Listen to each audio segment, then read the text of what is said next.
Hello and a fantastic warm welcome. It's Wednesday the 24th of June on day 14 of World Cup 2026. Hi, I'm Lee Anthony Davis and it's time for my World Cup 2026 YouTube channel. Coming up, we've got World Cup final score followed by a sports report. Then comes the group tables. Then we look at tomorrow's matches, the contenders section, the quiz question section, followed by goal of the day, match of the day, and also the top 12 third place qualifications of teams that are looking to join the other 24 in the knockout stage. And also we round off with news and weather. Right, let's start off with World Cup final score. We start with Group A. Mexico 3, Czech Republic 0, South Africa 1, South Korea 0. Group B, Qatar 1, Bosnia and Herzegovina 3, Canada 1, Switzerland 2. And Group C, Brazil 3, Scotland 0, and Morocco 4, Haiti 2. Right, it's time for sports reports. And we start off with, shall we say, Group A and Mexico against Czech Republic. Mexico were hoping to lead this group before the key knockout stage with a 100% record and gave the manager Javier Aguirre a chance to rest some of his best players, including teenager Gilberto Mora and Mateo Chavez. The match itself didn't come to life until the second half, when he decided to bring on Mateo Chavez in the second half and showed great composure, scoring his first ever goal. He's the youngest player on the pitch, and he scored in the 55th minute to put Mexico 1-0 up, and then two more goals followed from Quinons in the 63rd minute and Fidalgo in injury time to make it 3-0 and a 100% record in the group, and looking ahead to the knockout stage, while sadly the Czech Republic have been eliminated from the World Cup. Right, moving on to the second report, South Korea against South Africa.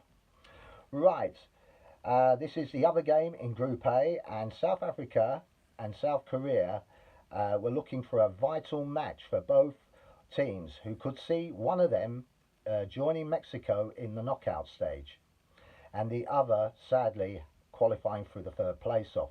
But it was South Africa who scored the only goal in the game through a Farpelo Mesako goal strike in the 63rd minute to earn South Africa a place in the knockout stage for the first time in their history, and will now have a mouth-watering tie against Canada in the last 32. And that match will be played this Sunday at Los Angeles Stadium, and that will be for a place in the last 16. As for South Korea, they will now hope results go in their favour with the other third place teams. Right, now go for the next report, and we go to Group B with another crucial match between Bosnia and Qatar. Both teams know a win could keep their hopes alive in the World Cup, as third place is up for grabs, and it was Bosnia who earned their first win in the World Cup. For 12 years is how long it's took them to win a match. So that's about 2024, 2026, 22, 26, 2014. Worked out very quickly there. Not as if it's difficult, but that's when the last time they won in the World Cup. And the goals were coming from Kerim Alaberkovic in the 29th minute, an own goal from Qatar's Mahmoud Al-Bernada in the 34th minute, and Erim Mehmek in the 80th minute, and Al-San Al-Haydos giving Qatar a consolation goal, and it's Qatar, who go home, and Bosnia live to fight another day. And the results go their way, the final score, if the results go their way, I mean, it would depend on other third place teams in their groups still to play their matches. But the final score was Bosnia and Herzegovina 3, Qatar 1. Right, moving on to Canada, the host nation, and Switzerland. And this is the other match in Group B between Canada and Switzerland, but it was Switzerland who took the ball by the horns, and what was a close match in the end saw Switzerland go 2-0 up with goals from Ruben Vargas and Johan Manzambi 12 minutes into the second half. But Canada did pull one back through Promise David. So he must have promised that he'll score. 14 minutes from time, and Switzerland did hold on for a 2-1 win and win the group. And even Canada lost. They still qualify with a better goal difference and will face South Africa in the last 32. Switzerland still have to wait their opponents because their opponents haven't quite yet qualified. Right, don't worry, I will give you a rundown on that, the structure of who plays who in the last 32 in my next programme. Right, moving on to Brazil, the favourites in this group, against Scotland, who looked for so long to be heading for their first ever time in a knockout stage, but it seems to have gone up in smoke. And it doesn't give me great pleasure to read this, but I'm going to anyway, I have to. And so to Group C, and the match between Brazil and Scotland. Could Scotland beat Brazil for the first time and make history and go into the knockout stage? The answer, sadly, was no. Anyway, it wasn't to be their night, and with 7 minutes into the match, Scott McKenna made a vital mistake which let in Vinicius Jr., who capitalised on the mistake and buried it into the net, and Brazil were 1-0 up. And a second was added by Vinicius on the stroke of half-time and broke Scottish hearts, and to give him his fourth goal in the World Cup. And Scotland tried their best, but the breakthrough, the Brazilian defence, was not going to happen. And sadly, in the 60th minute, Matthias Cunha added a third to bring the final score 3-0 and sees Brazil win the group and join Morocco in the knockout stage. But Scotland's fate is in the hands of the rest of the teams in the other groups, sadly. But they still could do it. Fingers crossed. Right, now moving on to what I consider a great match, Haiti against Morocco. It's probably one of the biggest scoring games in today's matches, and the match itself produced 6 goals, and it got off to a sensational start with own goal from Morocco's Yasmin Bouaf, giving Haiti their very first goal in the World Cup for 52 years. But the sensational start didn't last long, where Achraf Hakim levelled it at 1-1. And then came the second sensation when Haiti's William Isidore fired a shot from long range, went into the Moroccan net to make it 2-1 to Haiti. In the 43rd minute, and then Ismail Sabari struck, and he gets the ball and dribbles and fires and puts Morocco back in the match to equalise 2-2 just before half time. In the second half, Haiti gave it their all, but it wasn't to be, as Morocco added 2 more goals before full time, with goals from Soufiane and Soufiane Rahim, if you can work that name out, it's a long name, and Jezim Yazim made it 4-2, and it's Morocco who joins Brazil in the knockout stage. But Haiti gave a gallant account of themselves. Congratulations to their brave fight back, but they just couldn't manage to pull it off. But 52 years to score a goal, amazing. Right, that is it, I think, on the reports. Yes, it is.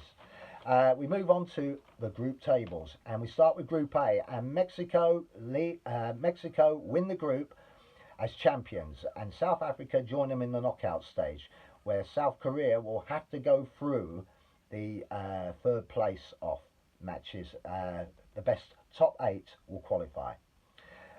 Sadly, the Czech Republic are eliminated. Group B now.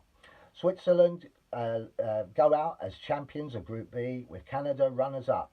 Those two qualify for the World Cup knockout stage for the last 32, and Bosnia can still get in the last 32 through going through the third place off against other with the other teams, hoping their results will go the right way. So Bosnia are just crossing their fingers because they've now their destiny is out of their hands, and sadly Qatar are eliminated from the World Cup. Right, the final group to look at is Group C, where Brazil completely and utterly, shall I say, walked it.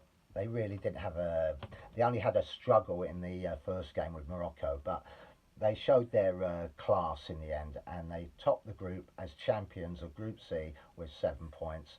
But Morocco did finish with them in second place, but they lost out on goal difference by 3 goals. So Brazil finished with 6 goals plus, where Morocco finished with 3 goals plus. And those two qualified for the knockout stage. And Scotland are waiting in vain until Sunday, when it is all revealed who the top 8 will be. Right, that is it. Let's have a look at tomorrow's matches. In Group I, you can watch at Boston Stadium in America, 8 p.m, ITVX, Norway versus France. Then it's Canada, Toronto at the same time on ITV4 to watch Senegal, Iraq. Because there are the Group I matches. Group H, we're heading for Canada, Toronto Stadium at 1 o'clock in the morning for a live match on ITVX with Cape Verde versus Saudi Arabia. And then we head off to Guadalajara Stadium in Mexico at 1 a.m. to watch it live on ITV4, the match between Uruguay and Spain. That should be a big match. Right, moving on to the Contender section. And here are the 12 third place teams as it stands now. Yesterday it was totally different. Now with the matches all played in A, B and C, it alters the third placings. Sadly Scotland was second, they're no longer there now. It's now Bosnia first, Sweden second, Croatia third, South Korea fourth, Algeria fifth, Paraguay sixth, Scotland seventh, and sitting on the relegation zone is Cape Verde in 8th, and just behind them is Belgium in 9th, Democratic Republic of Congo in 10th, and Ecuador in 11th, and Senegal sadly will not make it. They haven't got enough goals. They will have to win emphatically in their final match. Sadly, Scotland are hoping for the best, but Belgium and also news to tell you, Ecuador are not in the bottom 3 anymore. So Scotland sit in 8th place. They're just on the verge of qualifying, but they're hoping for Belgium and Senegal to slip up. Right, okay then, we move to the top quickest goal scorers, and that honour goes to Matthias Galaza, 1 minute 4 seconds for Paraguay. Second, Ismail Sabari, 1 minute 10 seconds for Morocco. Third, Diachi Kamada, 4th minute for Japan. Fourth is Brian Broby, in the 5th minute and 30 seconds for Holland. And fifth is Michael Sadalak, 5 minutes and 45 seconds for Czechoslovakia, or should I say Czech Republic. And finally, Cristiano Ronaldo enters the list with his goal in 6 minutes for Portugal. Right, moving on to the longest time for a goal to be scored. That record hasn't been beaten yet. It's still held by Marko Arnautovic of Austria with 102nd minute penalty for Austria against Jordan. Right, moving on. The top 6 teams who scored the most goals in the groups, and as you know, Germany topped that with 7-1 against Curacao. Second was Canada with 6-0 win against Qatar. Third was Portugal, 5-0 win against Uzbekistan. Fourth was Holland, 5-1 against Sweden. And also joining them is Sweden, ironically. They won 5-1 as well against Tunisia. And fifth is Japan with their 4-0 win against Saudi Arabia. Right, now for the top 6 teams to concede the most goals in the World Cup. And the honour, that dishonourable honour, goes to Qatar with 10 goals. Then that's followed by 2 teams on second, Curacao and Tunisia on 9. And then you've got Haiti in third place with 8. And then sadly, fourth goes to 2 teams, Iraq and Uzbekistan, with 7 goals, both on their way home sadly, and Haiti as well. Right, the top 6 teams who have scored the most goals in the World Cup 2026, and that honour lies with Germany, but that will change very shortly, I can imagine. They're currently on 9 goals. Second is Canada on 8. Third, and there's a list of teams on third, but I'll only give you the top 6. Switzerland and Brazil, Holland, Norway, all on 7. That will definitely change, I can guarantee it. Right, now moving on to the top 7. Well, I've added another one in because there was a quick change yesterday, so I've got the top 6, but I've added a 7th, but I'll explain as I go down. Right, first is Lionel Messi, obviously, with 5 goals for Argentina. Second, we've got 3 on second now, because Vinicius Jr. has joined the illustrious top 6 with from Brazil with 4 goals to join Erling Haaland and Kylian Mbappe. And then you've got third place, Jonathan David, Dennis Andaf, and Ismail Sabari joins as well with his 3 goals, so they're on 3 goals. Right, moving on to the quiz question section. Which team is associated with orange? Which team is associated with orange? That answer lies with Holland. Holland are a team that have always worn orange. Orange jerseys, that is. Not eaten oranges. Right, here's another quiz question for tomorrow. Who knocked out England when they were defending champions in 1970? I don't think it needs to be read again, does it? Right, goal of the day comes from Mateo Chavez. First goal against the Czech Republic for Mexico, and he ran the ball from halfway, avoided a tackle and hit the shot side of the goalkeeper into the corner of the net. Worth a look in, I would say. And my match of the day goes to Morocco versus Haiti because of the 6 goals and the history that was created by Haiti by scoring their first ever goal in 52 years. Right, we move on now with the news and abroad. 40,000 missing and 235 dead after the Venezuelan earthquake. Also, around in Britain, ex-Prime Minister in standoff with Home Secretary Shibama Mahmood over her push to sack Immigration Minister. Sport. In football, Man City have agreed a deal to sign Nottingham Forest midfielder Elliot Anderson, who is currently playing for England in the World Cup. And finally, the weather. Today will remain hot and dry with temperatures soaring to 30 degrees. Tonight will remain hot and humid with some blustery breezes in certain areas. Right, that's it from me today. Thank you for watching. I'll be back tomorrow, or shall I say later on today. Look out on the community post board. There'll be stuff going up on there. And also, not forgetting, it's another big event in the sporting calendar. Wimbledon will be here on Monday. So join me for that. Join me for the World Cup, and I'll see you very soon. Bye for now.